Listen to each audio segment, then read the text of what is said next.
Hey, welcome back to Tech Leveler. I'm Lee, and today I have another Amazon Fire Stick tutorial. And in this one, I'm going to show you what to do if your Fire Stick remote is blinking orange. What the actual orange blinking means is that your Fire Stick remote control is stuck in discovery mode, and I'm going to show you how to fix it very easily.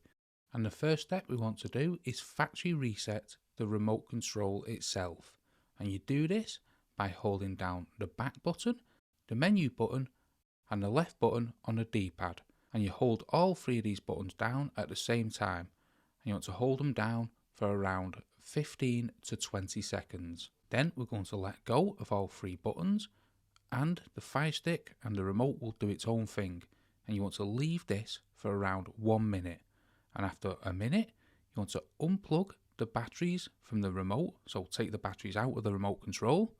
Then you want to unplug the Fire Stick from the wall socket and also unplug it from your TV. Then give this around a minute or two, then plug everything back in. So you want to plug the Fire Stick into your TV and the power socket, but don't put the batteries back in just yet.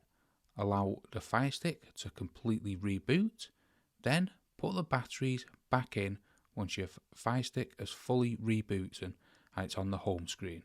So let's put our batteries back in. Now we're on the home screen, and now we want to put it into pairing mode, and you do this by pressing the home button down for around 15 to 20 seconds on the Fire Stick remote.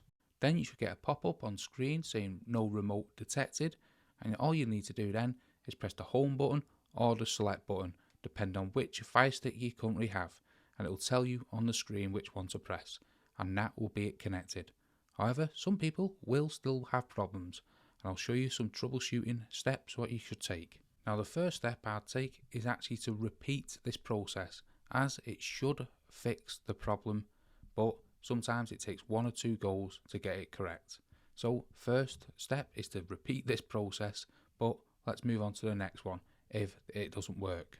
Now the Fire Stick works over Bluetooth, so if you have a lot of Bluetooth devices within the room, try doing it in a separate room because the Bluetooth may be interfering with each other. So that's the first thing to try. Now the second thing, what a lot of people have, is that they're too far away from the actual Fire Stick with the remote control. So simply move closer to the Fire Stick. If your Fire Stick's behind the TV, put your hand behind the TV and then press the home button, and hopefully that'll connect to the Fire Stick. This is the pop-up you should see. So if you see this, you just want to press OK, and that means your Fire Stick then will be connected. Now if that's still not working, the obvious step is to change the batteries in the Fire Stick remote. So change the batteries, then go through this process again. If it's still not connecting, then you want to check all the adapters. So you want to make sure the power adapter's right, you want to make sure the HDMI adapter's right, and also if you plug directly into your TV for power, then put it into a wall socket, because sometimes this can conflict and your TV isn't giving it enough power. So make sure all the cables are correct. So that's some practical tips what you can do. If you found that helpful, don't forget to smash the like, hit the subscribe button for many more Fire Stick tutorials like this one, and thanks for watching. Also, don't forget to let us know in the comments below if this video helped you fix your Fire Stick remote blinking orange.